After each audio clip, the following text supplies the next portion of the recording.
Good afternoon! My name is Brad Trammell, and I'm coming up on the 1 year anniversary of posting images that provoke the response, "Is this real?" It made me want to sit down and figure out, what the fuck have I been doing this whole time? Which is something most artists are only forced to confront when they graduate or have to write a press release, but I don't have any gallery shows coming up. So, in the spirit of creating an arbitrary deadline, I figured, why not take a crack at writing an artist statement for the first time in 4 years? I do this with the humility of knowing how impenetrable and boring artist statements can be, my own past statements included. So, for this, I tried writing something that was intelligible, where you could actually walk away from watching it knowing a little more about why I make the type of work I do and the specifics of how I go about creating these images. So, if you, like me, have ever wondered, what the fuck is this guy doing, then I think you'll enjoy this video. This is the Is This Real report. My starting point for creating art comes from the realization that for most people, the process of viewing art is fucked. Now, usually when I'm talking about art's fucked viewing circumstances, I'm referring to the way art's luxury economy influences what type of art is allowed to become visible, how wealth criminals purchase art to money and reputation launder, which negatively incentivizes artists to continue creating the same work. I think the ideal purpose of art is to be an ever-changing critical reflection of the time in which it exists, which is why if a tiny group of geriatric billionaires are the only people who support it, then art becomes unlikely to take on any new subject, price, or form that alienates those patrons' investment interests.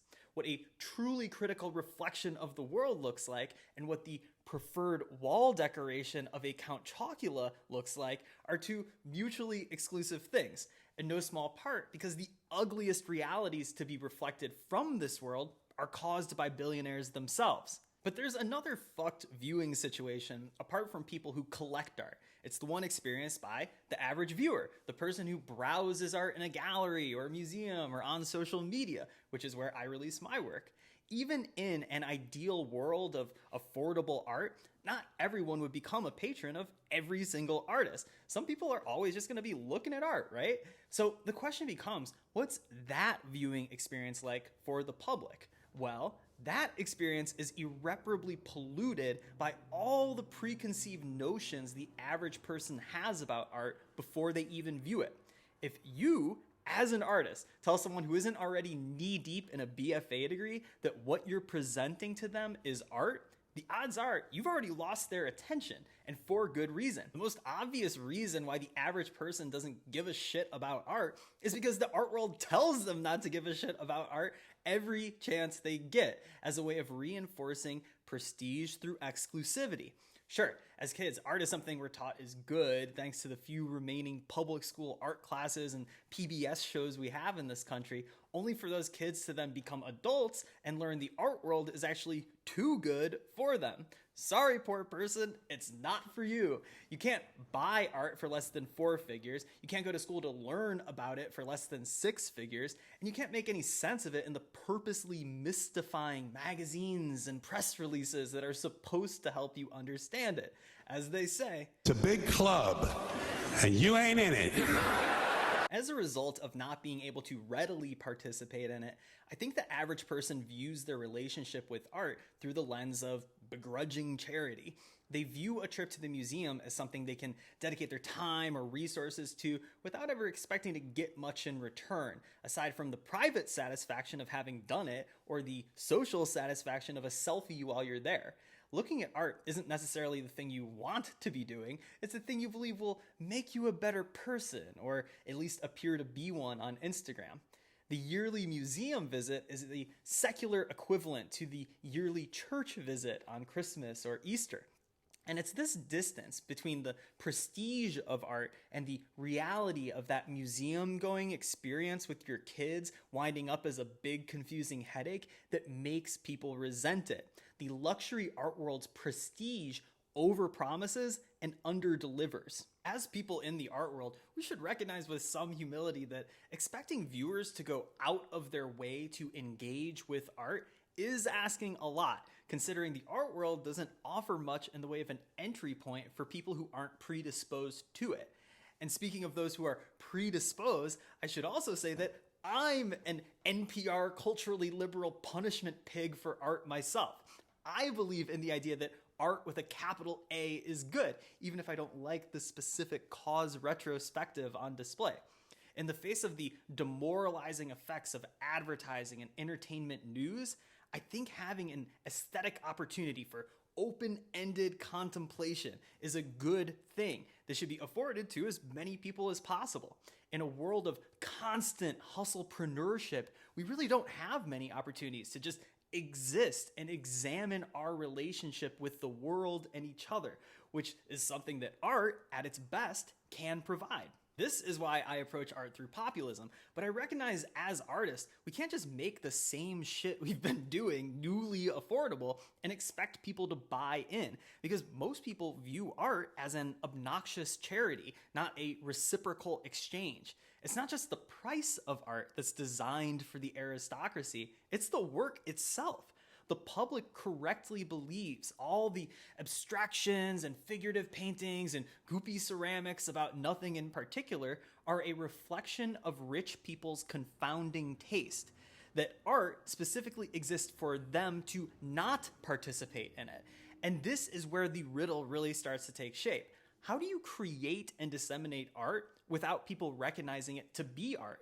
Because the second they know it's art, they're rightfully suspicious of it, which limits their willingness to engage, to have a chance for open-ended contemplation. How do you create art so that it reaches the greatest number of viewers, so that people willfully and energetically engage with it? The historical avant-garde's answer to this question has been that you have to become a chameleon. You have to adopt the modes of contemporary life. A painting's context travels with it wherever it goes, right? People will recognize a painting as a work of art on a gallery wall just like they will if it's in a dumpster. But the same couldn't be said for when Duchamp recontextualized the newly industrially made objects of his time. He showed that if you put a urinal in a gallery, it can become art, which begged the question, what can you do outside of a gallery? Situationists took all of public life as a stage for intervention. Early video artists showed their work on public access TV. Performance artists blended into the conventions of being in public. But as time went on, these once radical techniques of blurring the lines between art and everyday life became the norms taught to every art student, which pop culture then made the public aware of. If you're walking through New York and see some person on the street half naked with face paint and a balloon animal on their dick, you probably don't think, wow, what could this alien creature possibly be doing here? You just shrug and take a picture of the wacky performance artist and move on. These gestures no longer pierce the veil of everyday life because at this stage in history, they've come to preemptively carry art's context with them like paintings did before. This century-old tradition of blurring the lines between art and life is the one I've been unoriginally simping for by creating viral images that wind up provoking the question, is this real? Which has been commented frequently enough that it's become a kind of meta-narrative about the memes. Commenters ask, is this real? Because they're not sure if what they're looking at is news or art or a personal post or an advertisement or what, which is probably not an unfamiliar feeling in an algorithmically generated media landscape full of sponsored content, PR firm journalism, entertainment news, mainstream conspiracy theory, woke clickbait, deep fakes, all these things that present themselves as one form of media while actually fulfilling the purpose of something else. In a world where you can see people zooming into CNN from their living room in their pajamas, or where the president retweets lowbrow memes regularly, there's also been a collapse in the visual distinction between official and unofficial media. With this tumultuous visual landscape looming large in everyone's minds, I think the biggest misconception people have about my work is that they think the sole intent of the memes is just to sow further confusion. Some people just want to watch the world burn.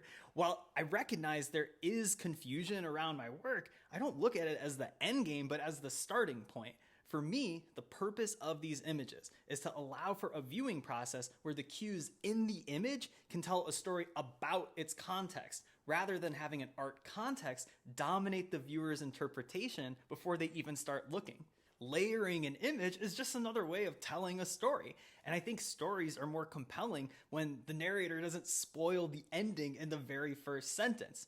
I make memes about some of the most well-known people in the world, Like, I'm not trying to be referentially cryptic. If you're looking for examples of willful obfuscation, then open Contemporary Art Daily or read a press release written in Art Forum. Because I think there are plenty of examples in art where the intent is to confuse you for no other point than confusion itself. So that's not what I'm trying to do. But there's a moral criticism embedded in this idea that enabling confusion is a form of condescension.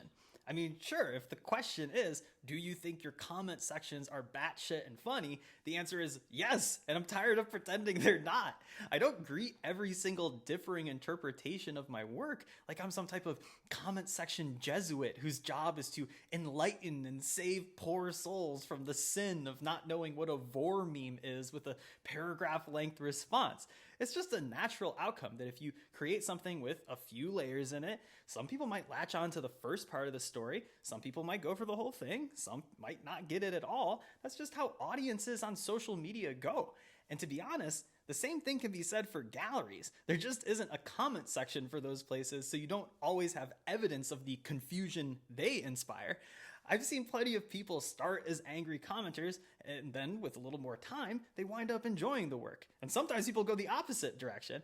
Either way, you just gotta let viewers move at their own pace. If you trust your audience, then I think giving them something with a few layers in it is just a way of acknowledging that. What I think is condescending is when artists create reductive simplifications of complicated issues because they don't trust their audience is smart enough to agree with them unless they resort to jingoism. If you want to talk about artists condescending to their audience, then look at the vast sea of liberal political art, where adults will abandon the scary prospect of viewer interpretation in favor of creating one-dimensional schlock made for children. But I'm not here to roast the libs. I want to talk about my process of making work, the nitty-gritty. So let's do it. For me, creating memes starts with thinking about the types of subjects you normally see on social media. That's the terrain I'm most familiar with, so I make work starting and ending there. For as evil as big tech is, I do appreciate that people's interaction with my work doesn't require a trip to some random building in order to encounter it. And I have the same view of convenience about artistic subjects too.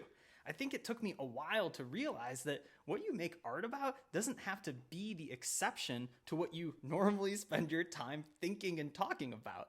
My friends and I always joke that art is just an excuse to do the shit you were already going to do anyway, and I think that's true.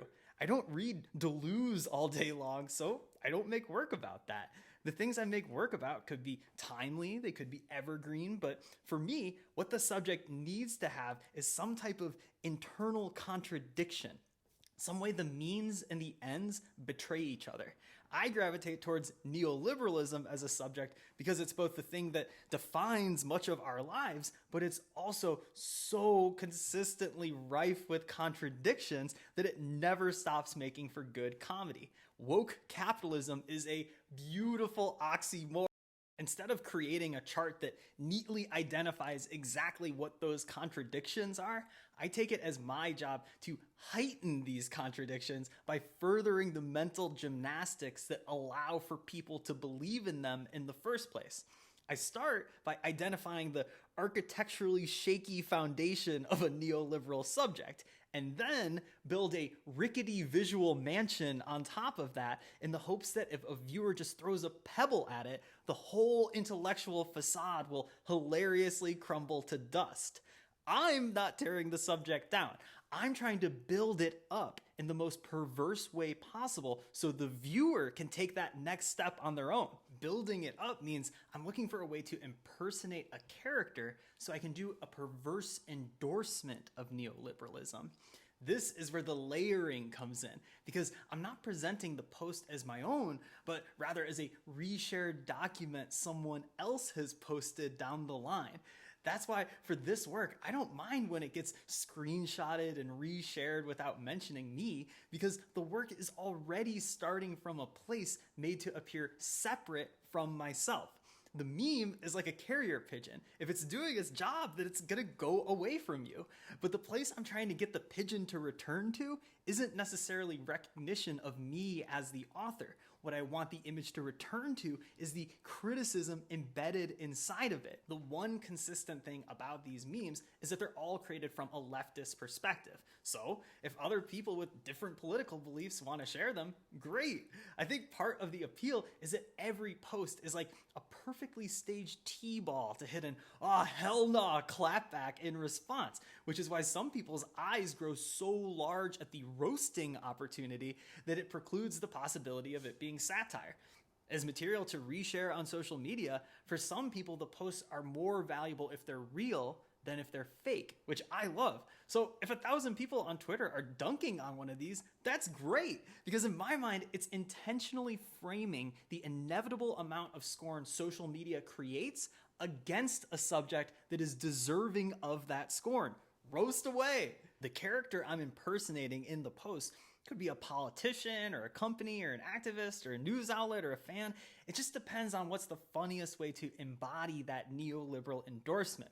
On social media, every character has a corresponding visual medium they use to communicate, right? So for a politician, they would post a political ad. A company would post a product ad. An activist would post an infographic. A news outlet would post an article. A partisan fan would post a fan fiction.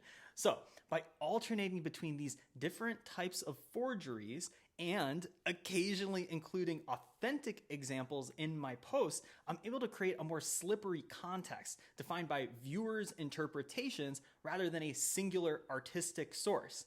Moving forward, I want to collapse these distinctions even further by starting from verified news stories and then building out speculative fiction in the carousel from there, or by starting from speculative fiction and then using a real news item as the conclusion to the story. When I'm writing a character's visual medium, the advertisement or infographic or whatever it might be, there's really two main things I'm considering. The first is authentic messaging. How would this character normally communicate through text and image on social media to emphasize their agenda? And most importantly, how would they represent that agenda visually? This is the job of graphic design, and for that, I work with an incredible designer named Anson Wynn, who really understands the nuances of how to represent these characters as they would naturally appear. There's a great article recently by Molly Fisher about the ubiquity of millennial design, and she had this quote that explains how Anson and I approach it through impersonation. She says, quote, "For an unknown startup, cutting out the middleman on sneakers or shampoo, design performs the work of salespeople and stores. It's the hook, but also the promise of legitimacy. And as companies devise offerings that are less about innovation than about making familiar experiences more pleasant, design looms ever larger." The second thing I try to consider when I'm writing these is shifting the Overton window. I'm trying to use that pleasant familiarity to create an image even more perverse and flawed than what the character might be willing to do on their own, to say the quiet part loud, but to do it in a way that looks like it was accidental. I'm of course talking about writing cringe. I always like the idea of making art funny because when you laugh, it's not a conscious response. It's like a sneeze. You do it and then you're left to figure out why afterward. I always felt like if I could just make people laugh through my work, then they'd be internalizing some part of its message without even having to try. But with cringe, you're able to take people on a much more emotionally extensive journey, starting with laughter, then anger, then moving to secondhand embarrassment, then maybe even some sympathy, and then hopefully ending with laughter again. Cringe is a train wreck you can't look away from, which means you're able to connect with the viewer for just a little bit longer. And on social media, that can be really hard to do. The way graphic design and cringe play off each other is what causes the tension in writing this type of content. Because on one hand, I'm trying to blend in through believable messaging and graphic design, while also trying to stand out through cringe at the same time. It's a balancing act. So, for instance, let's say I know the messaging of a hypothetical company really well, and with Anson, I'm able to map out an ad that looks very real. But if there's nothing particularly funny or critical or cringe about the fictional product in the ad, then it just becomes another ad for the company. It doesn't do much in the way of art if it doesn't say anything about the subject, the character, or the visual medium in a way that critically reflects on those things. On the other hand, let's say I have an idea for a product that's so outlandishly cringe, it completely exits the realm of what the company would ever make an advertisement for. When cringe goes too far, it just becomes slapstick. An overly cringe product would immediately announce itself to be a fake, which limits people's willingness to engage with the post because it leaves nothing left to explore. For me, is this real is the sweet spot I'm trying to hit because it means the post is close enough for believability while being separate enough for it to be critical. When the post exists in that zone, it energizes viewers to share and discuss the work to try to mutually define the limits of reality together. And as an artist, what more could you want than that?